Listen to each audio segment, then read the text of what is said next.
Y pasamos ahora al mundo del deporte, porque los deportes que más se siguen en el mundo occidental han sido inventados por masones. De hecho, el masón Pavel Gómez del Castillo escribió este libro, que es La masonería, donde podemos leer lo siguiente.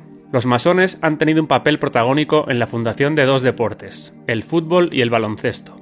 El primero nació en 1863 en la Freemasons Tavern de Londres, donde se redactó el primer reglamento que lo alejó definitivamente del rugby. La taberna formaba parte de la sede central de la Gran Logia de Londres, construida en 1769.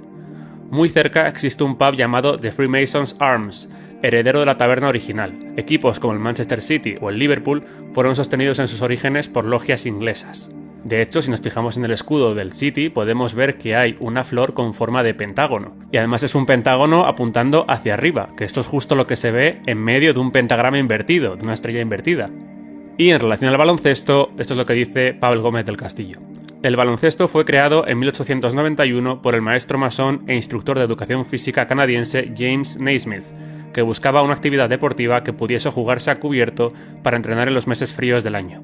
En el diseño de los campos y las reglas de juego de ambos deportes hay guiños bastante claros para un masón. Y además recordemos, como veíamos en el vídeo en el que hablé de Skull and Bones, la sociedad secreta de la Universidad de Yale, en Estados Unidos, que el fundador del fútbol americano, Walter Camp, fue miembro precisamente de esta sociedad secreta, ¿no?, de Skull and Bones, con lo cual vemos que otro de estos deportes que se creó para entretener a las masas, en este caso sobre todo en Estados Unidos, fue creado por un miembro de una sociedad secreta paramasónica también. Y volvemos al fútbol europeo, porque no solamente este deporte como tal fue creado por masones, sino que muchos de estos equipos también tienen vínculos con la masonería. Y por ejemplo esto lo vemos con el Fútbol Club Barcelona, con el Barça. Y esto es algo que se ha publicado en diferentes medios, pues por ejemplo como La Vanguardia, El Confidencial Digital, El País o la Tribuna del País Vasco, entre otros. Es más, hasta la propia web del Ayuntamiento de Barcelona hablaba sobre esto en uno de los números de una revista que publican que se llama Barcelona Metrópolis. En el número 92, concretamente,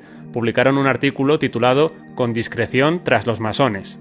Pues si bajamos un poco en este artículo podemos leer esto. En este inicio de la ruta, uno ya puede impregnarse de la atmósfera de los misterios de la sociedad secreta, o discreta, como prefieren calificarla los masones, además de consultar centenares de libros y documentos e incluso enterarse de que los colores del Barça pueden tener un origen en una logia, Avant, a la que pertenecían el mismo Arús y el suizo Émile Gaissert, un pariente que alojó a Joan Gamper. Es decir, que este vínculo del Barça con la masonería se ha publicado incluso en la propia web del Ayuntamiento de Barcelona, como digo. Y esto además se ha publicado por parte de la propia masonería en su revista oficial que se llama El Oriente, es la revista de la Gran Logia de España, donde publicaron esto en el número 147.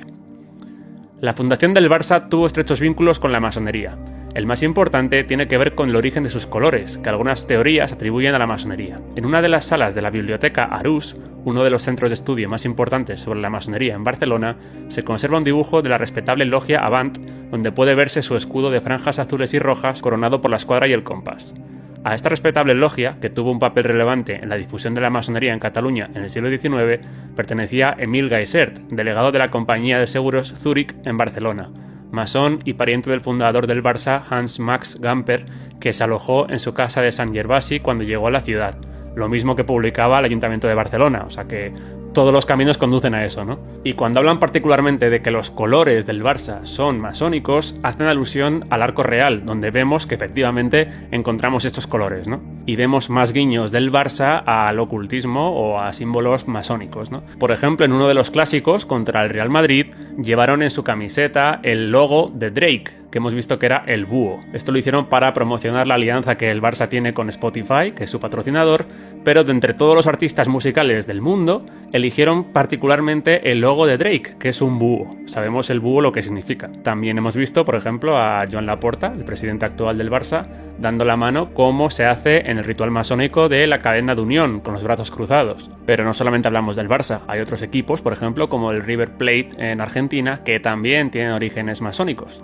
Y hemos visto a jugadores de otros equipos, por ejemplo a Vinicius del Real Madrid, celebrando de esta manera cuando marcó un gol. Qué casualidad, ¿verdad? Y qué original también, Vinicius. Y esta celebración de Vinicius también fue publicada por la propia cuenta oficial del Real Madrid en Twitter, o en X, a la cual acompañaron con un solo emoji, un solo icono, que es el ojo.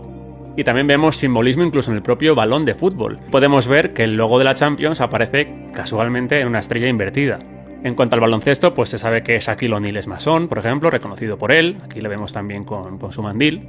O también hemos visto a LeBron James haciendo el mismo símbolo del ojo que hace el resto de celebrities, ¿no? Son todos, como digo, insisto, súper originales. Y también quería mencionar este término que se ha puesto tan de moda en el deporte, que es GOAT, G-O-A-T, que es un acrónimo de Greatest of All Times, ¿no? El mejor de todos los tiempos. Casualmente, GOAT significa cabra en inglés. Para mí no tiene mucho sentido que se quiera utilizar GOAT como el mejor de todos los tiempos, porque el mejor de todos los tiempos sería The Greatest of All Times, con lo cual sería T-G-O-A-T, The Greatest of All Times. Si pones solamente G-O-A-T es Greatest of All Times, pero si hablas de alguien, estás hablando de que es el mejor de todos los tiempos, con lo cual el acrónimo correcto sería T-GOAT, ¿no? T-G-O-A-T, como digo. El único sentido que veo yo que puede explicar que usen GOAT en lugar de T-GOAT es que quieran asimilarlo a la cabra, ¿no? La cabra, el mejor de todos los tiempos. O sea, pensad en este simbolismo. De hecho, hemos podido ver a estrellas como Leo Messi posando en varias ocasiones con distintas cabras. O también hemos podido ver a la gimnasta estadounidense Simone Biles en los Juegos Olímpicos de 2024 llevando un colgante donde se ve la cabra y posando con la cabra. Y otro que llevaba la cabra como colgante en los Juegos Olímpicos, aunque dudo mucho que fuera por esto de el mejor de todos los tiempos, fue el rapero Snoop Dogg.